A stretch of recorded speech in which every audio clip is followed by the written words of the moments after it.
January 13th, 2013. Upon watching the rough cut again, apparently there was more missing footage.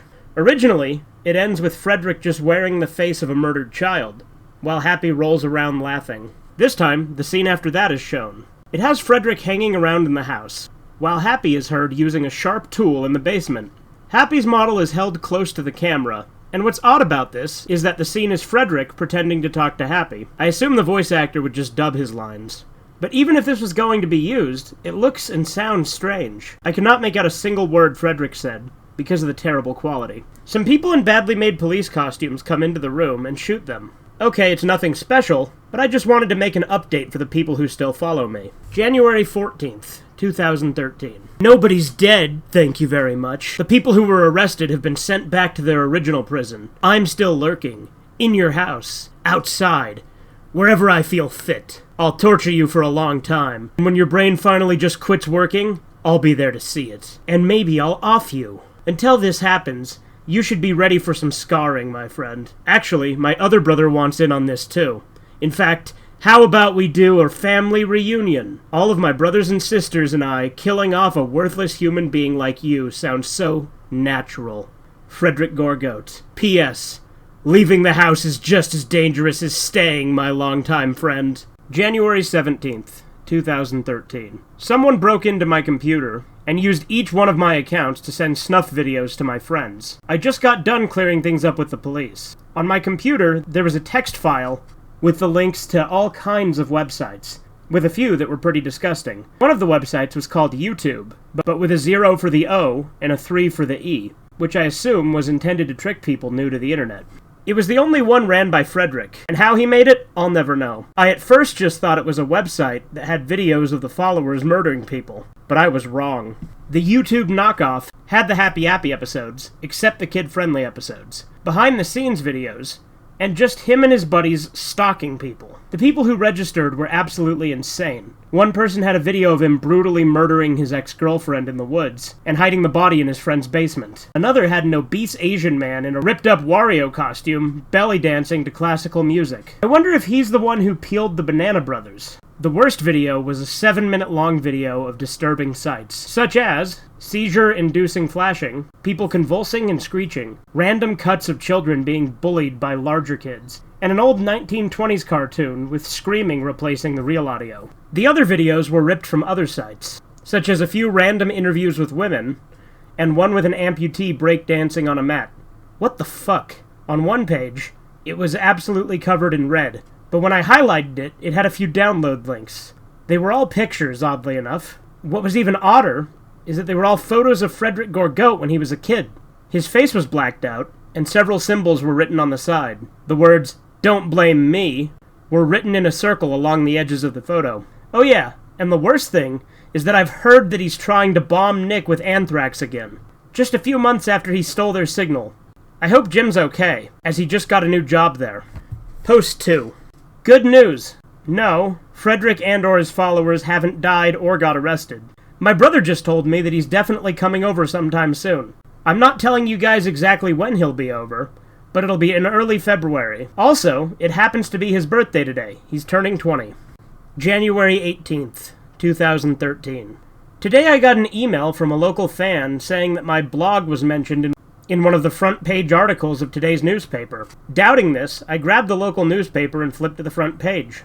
Although I couldn't find anything at first, I found a news article saying that the Otis Lens factory had been burned down by an unknown arsonist. I read the article, and like the fan said, there was a paragraph in the article about my blog. Here's a transcript. One of the possible identities of the arsonist is the infamous murderer, Frederick Gorgoat, or one of his followers. Gorgoat, born in Maine, was the former creator and director of the cancelled Noggin show, Happy Appy, who decided to kill the former cast and crew of the show. This is because Gorgoat turned insane and created a second season of the show about the titular character, as well as himself under the identity Napoleon, killing people. The whole story of how Happy Appy was created and cancelled, as well as the murders that Gorgoat had done, can be seen on a blog dedicated to the show by Russian-born Gerasim Yakovlev. January 19th, 2013. Remember when I told you that I would be watching the second Happy Appy movie? Well, I finally managed to spare enough time to watch all 3 parts of the movie. Over 3 days, I'll watch the movie, as it is over 5 hours long. The movie begins with stock footage of a film leader. A scream is heard as soon as the leader hits 2. After that, the text, "The Happy Appy Movie 2, Part 1, Frederick Forever," flies towards the screen, and begins to spin around whilst flashing various colors, trying to give the viewer a seizure. Eventually, after a minute of flashing, it goes black for a couple of seconds. It shows a clip from every episode of Happy Appy ever made, including the nice ones. In the background, faint chanting can be heard. This goes on for 5 minutes until it shows Frederick on a couch in the police officer's house. On the coffee table was the mask that he made in The Followers, Part 2. After 2.5 minutes of Frederick watching an unknown TV show, Happy walks into frame and says, "Hey Frederick, you know that just killing kids is getting boring, right?" Frederick says, "Yeah, we need to do something so epic that everybody in the world would love us." Happy says, "Well, I don't know what we can do." They think for 1 minute and 3 seconds before Frederick says, I know.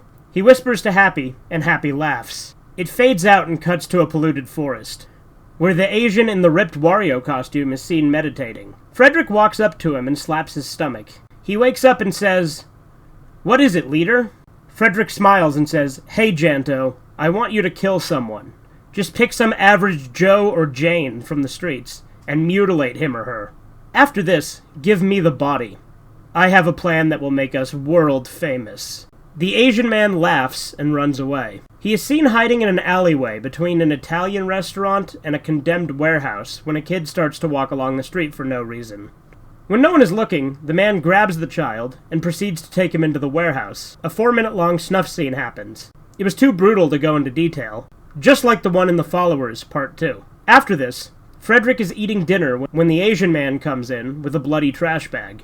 It cuts to the Asian man clearing off the table and dumping various body parts on the table. Only the backs of Frederick and the Asian man are visible, as they talk about their great plan for 10 minutes. To put it in short, they had 3 stages to the plan. The first involved blackmailing various people around Aberdeen, including a certain Russian man, with the body parts of the kid.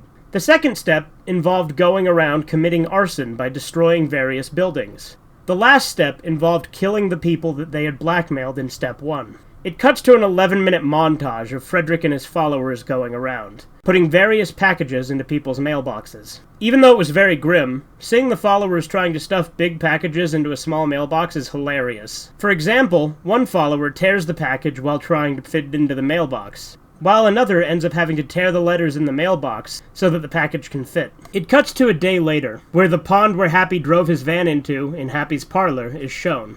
It turns to show Happy's van near the edge of the pond. Happy is seen reading the newspaper and fishing when he sees the article on the body parts. Glad to hear that Frederick is killing again, Happy drives over to his house in a 3-minute scene. During this scene, the back of his van isn't as bloody as it normally is. Frederick is seen watching TV when Happy comes in, and says, "Hey, Frederick!" Frederick runs over to Happy and hugs him, for whatever reason. After that, Happy says, "We need to murder kids again, like we once did." Frederick chuckles and tells him the plan, but in a much shorter time. Happy says, "Wow, this plan sounds amazing! So are we in step 2? Frederick says yes and takes Happy to his basement. It is full of old furniture, with a large table in the middle. On it was a map of the town that they were living in. For the next 9 minutes, they look over the map and decide what building to destroy. They decide on 4. 1. Otis Lens Factory. 2. John Wilkinson Summer Camp. 3. Big Blue Alma Barn. 4. The police station. Happy remarks that they can't do all of these alone. It cuts to Frederick going around and recruiting more followers. These followers include a man who served in the Rwandan genocide named Kwasi, a Swedish man called Axel Johansson, 2 Russian brothers, Arkady and Bolislav Popov, Reagan Quirk, and for some random reason, my high school ex-girlfriend, Clara Romanoff. This goes on until 99 minutes and 50 seconds in, where it cuts to text saying, Part 2 coming soon, for 10 seconds. January 20th, 2013. I watched the second part of the Happy Appy Movie 2 today. It began with 10 seconds of static, and after the static it shows the title for the second part, called Trying to Save Aberdeen. Like the earlier part, It started to flash and spin around for a minute. Afterwards, it shows Frederick, 2 unknown followers, Arkady Popov, Happy Appy, and Quasi in a van, driving for 5 minutes on various highways and roads.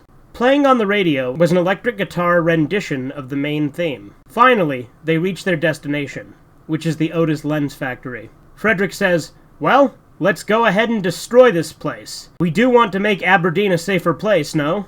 Happy decides that he shall burn down the factory, and Quasi gives him some matches. As Happy enters the building, he notices that there is someone there. After lighting a match, he throws it on a wall, setting it on fire.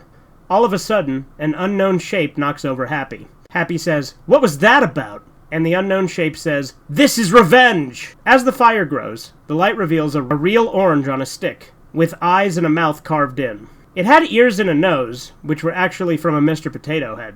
The orange says, "I'm Otto Orange, the brother of Octavius and Oscar Orange. I've come here to kill you once and for all." What happens is a 3-minute fight scene, which consists of a follower batting the 2 puppets against each other.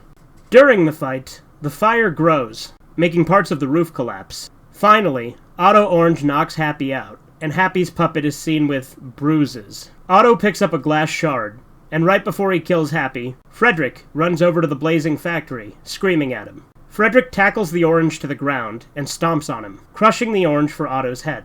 Frederick picks up Happy and runs away from the factory before it collapses on itself.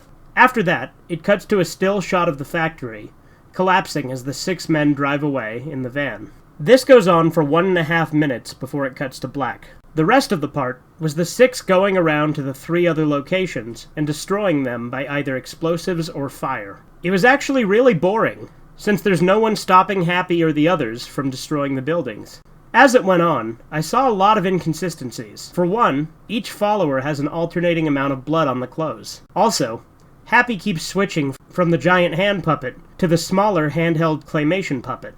After they destroy the police station, it shows text that says, "Part 3, coming soon," for 10 seconds before it stops.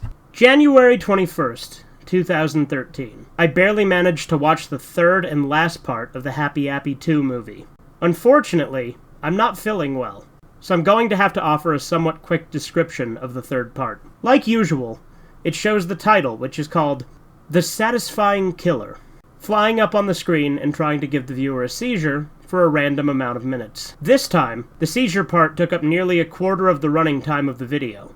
After that, it shows a montage of the people who got the body parts, which lasted for half of the video, doing their everyday stuff. After a minute of showing the person, a follower descends from the darkest area of the room and proceeds to murder them in possibly the most brutal of the snuff scenes. Since some of you guys have emailed me for better descriptions on these parts, I'll tell you some of the murders in this montage. Just don't expect me to do it again. The first murder had the follower initially kill the victim by cutting his head with a handsaw, with blood and parts of his own brain pouring out onto the carpet.